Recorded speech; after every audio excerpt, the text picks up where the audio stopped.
up, Just Ordinary Friends and Fam? Check it out. I'm loving this intro. This is the second time we're watching it on YouTube together, and I love it. You know, this symbol, it's meant a lot over the years. Just Ordinary has been such a impact on my life. You know, it's fun because, like, you know, who would have thought a game would be, you know, so worth it? So, you know, I've kind of gave the story about back in the day when me and my buddies got together and we played video games. You know, we did Call of Duty back then, and it was so much fun. I mean, we spent literally 16 hours a day playing Call of Duty together, and you know, I made some lifelong friends there. A couple of them came to my wedding, and you know, we just had such a great time playing together. And you know, it's actually what I did at college. I didn't really go to class much.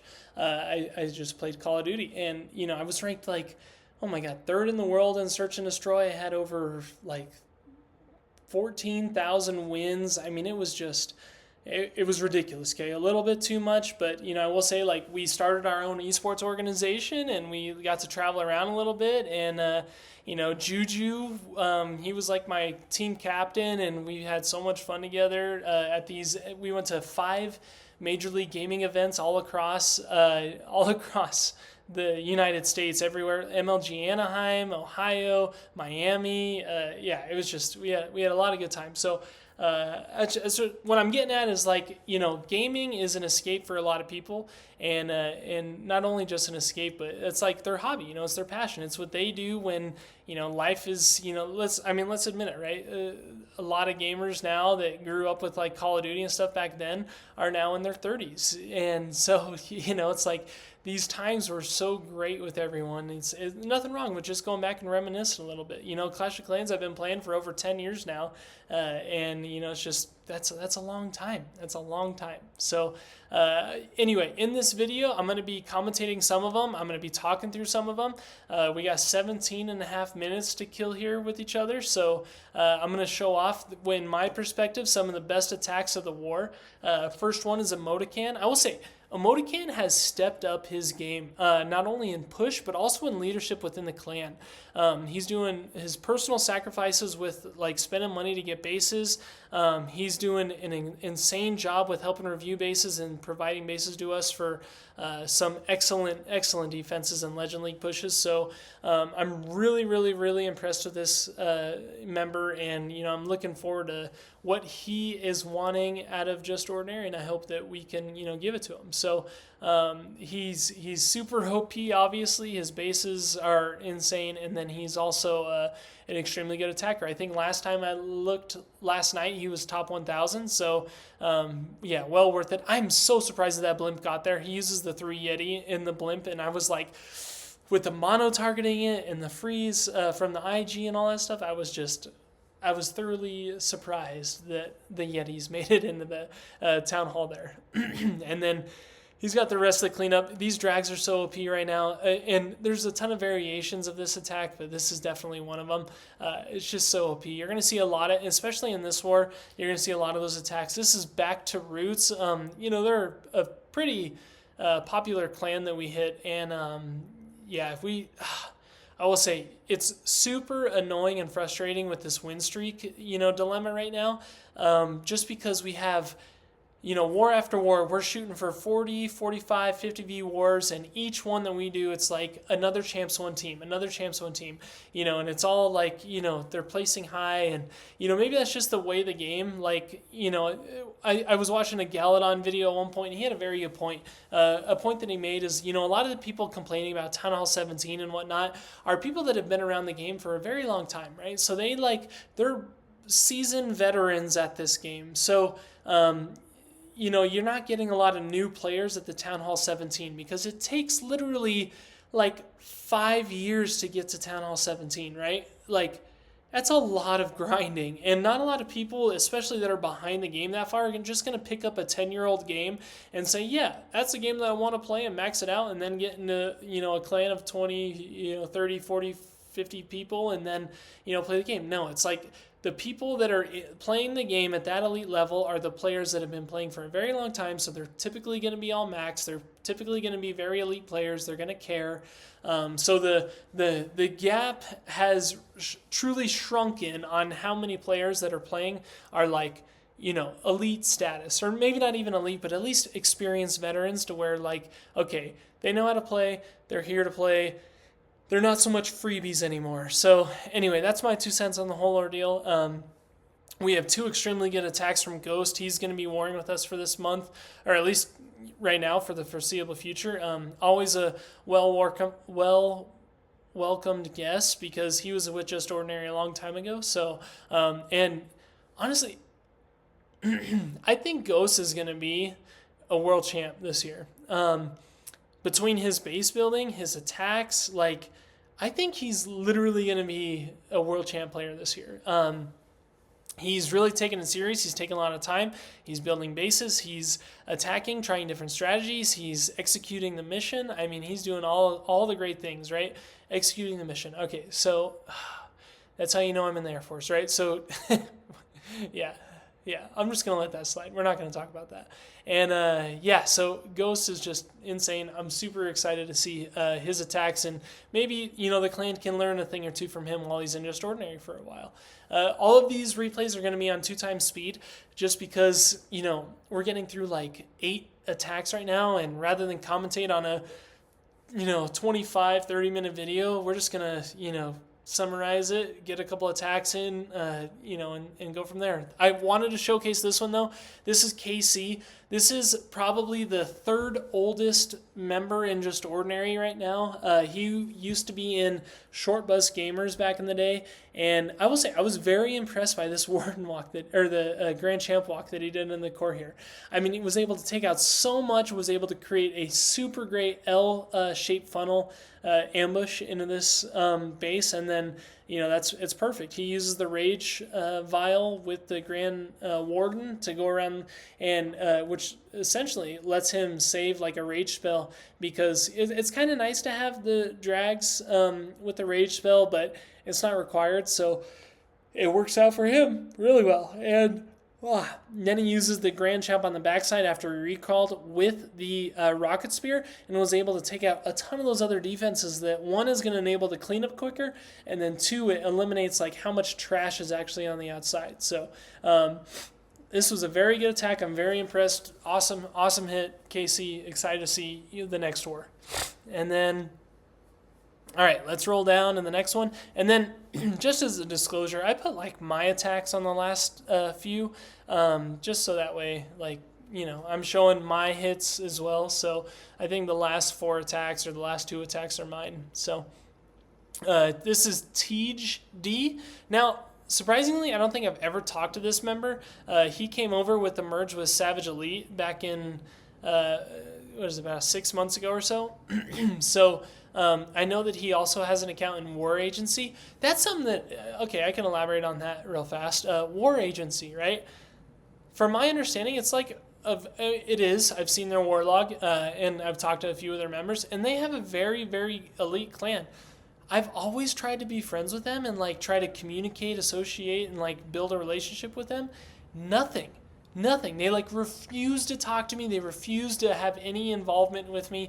I have no idea what it is. I've had people leave War Agency and come to Just Ordinary, and they're like, I don't know. And I'm like, what? Like, what did I do wrong? I'm just trying to build teammates. And this game already has very limited people, especially like that are United States based. So like, Just Ordinary and War Agency being, US based, I'm like, yeah, we could like have something good here. But yeah, anyway, that was a no. So anyway, Tej has an account in War Agency, and then also Just Ordinary, and then I think he has one more farm account that he's working on, Town Hall 17 or 16 in Savage Elite. And then, the oldest member of Just Ordinary as of right now, the real Ares, oldest co-leader also. This guy's been in the clan long before I was, and he's an animal. He's dedicated. He always is down to try new attacks and learn new strategies. Case in point here, he's doing a fireball. I think that this attack would have been really, really good with... so he's doing like the Rockaloon hero heavy variant of this, but he could have done like the throwers, spear throwers, or whatever that new troop is called, and done the same attack throughout the base here, because those throwers would have been able to get into the core there and take out all of those defenses and structures from the core. don't knock it if you don't try it. I think that, you should try it. But also, you just, did a really good job on this attack. So you could expand your horizons a little bit. And then he sends the Grand Champ in, used the King's ability, and is able to take out. I mean, look at that. Just with the heroes in the CC, he's up to 70-something%. And then he's just like, all right, we're just going to send all the loons in and take them all out now, So, and it works out. The Queen, with the mirrored ability, able to stay in, and then the Grand Champ just sniping those defenses in the core there. So another beautiful hit by the one and only Ares, longest member of Just Ordinary as of right now, which is awesome. And then we're going to run into Davila. This guy, he has an account in Resistance, the Australian-based clan, super OP.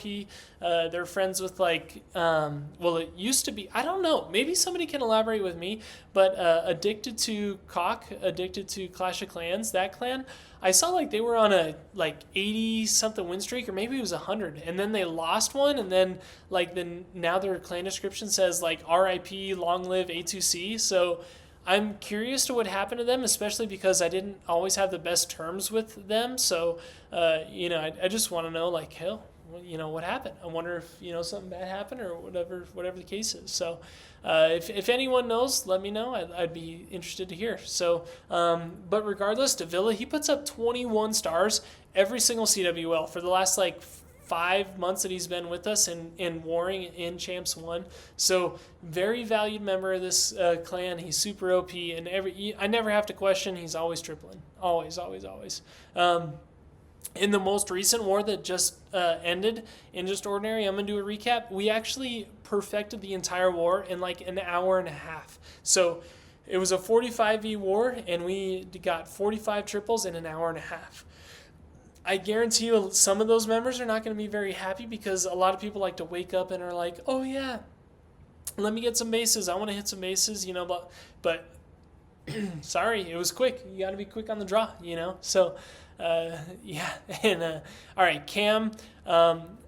Cam is hilarious, first of all. Oh my God, he's so funny. So, in game, we'll watch his Legend League hits, and he had an unfortunate 1-star.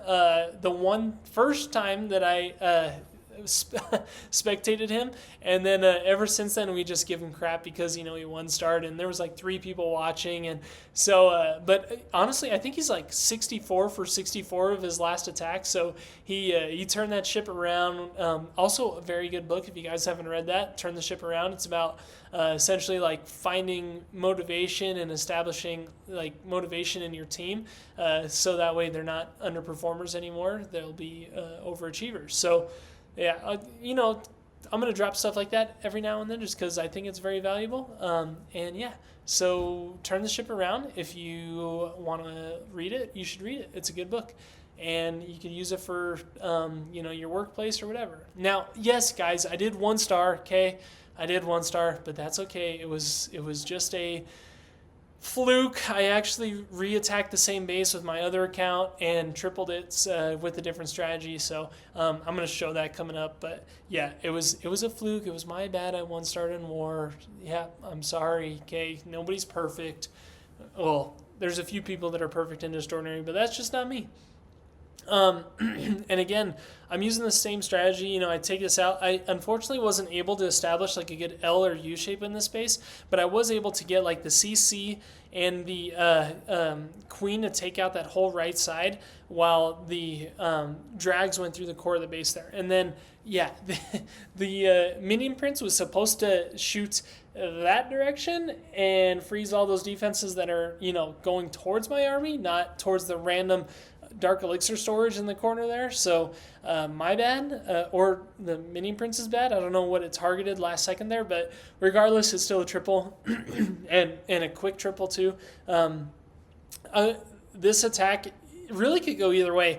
I've noticed lately you can either get a triple within it usually takes about a minute for the Royal Champ charge and then another minute for the Kill Squad drags going through the base, or it'll come down to the last second, but there's really no in between. It's just one or the other, and it's kind of stressful, but it works out. So on this base, let me kind of show you that trick that I was telling you about. So I use that rocket spear into the core there, and the rocket spear is going to target those defenses to where it's going to enable that invisibility spell to go off, and then the Grand Champ's going to go back kind of into the core there, but I use the recall really fast. Now, if you guys notice, I have 3 Invisi spells left, right? So that's just working on the fly, making sure that you're able to, go off off your cuff on this, because 3 Invisi spells was kind of wasted on that RC charge, or not wasted because I still have them, but I'm going to use them here, right? So I use the Warden's ability over the core, get all those drags and everything.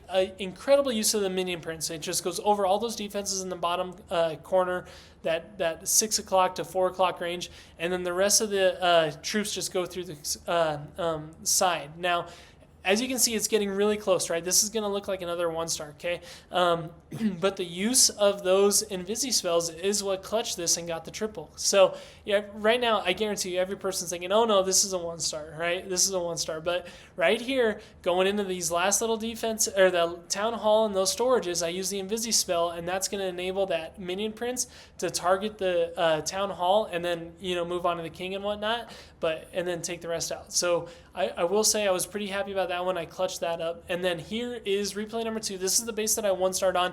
And actually, I 1-starred on this base in Legend Leagues on this account, just Dalton D3T. And it was brutal. But essentially what I did in the last one that I changed on this one was on the first attack that I did, I started at the 9 o'clock and then charged the mono, whereas this one I came in from the other side and still charged the mono, but I was able to go around the side. I got the Town Hall, which was huge, right? So I didn't exactly get the mono, but I was able to get the Town Hall. But that was my goal, was to aim towards that mono, because obviously that's what you want to take out. So, and then from there, the drags go in. The Archer Queen uses the ability. I was able to get the Archer Queen into the into the Grand Warden's Eternal Tome, and then use the Minion Prince spell straight over the core, which activates the Invisi spells, and then I use those saved Invisible spells for the core there, just because there's so much high DPS there.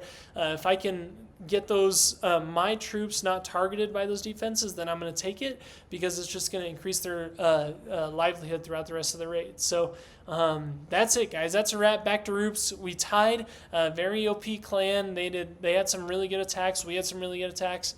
But so another draw for the book. It was a good war. I'm excited to see the next one, and I hope you guys continue to help spread the word. And we will talk to you very soon. And be prepared for the next hits. Hit that subscribe and notifications on.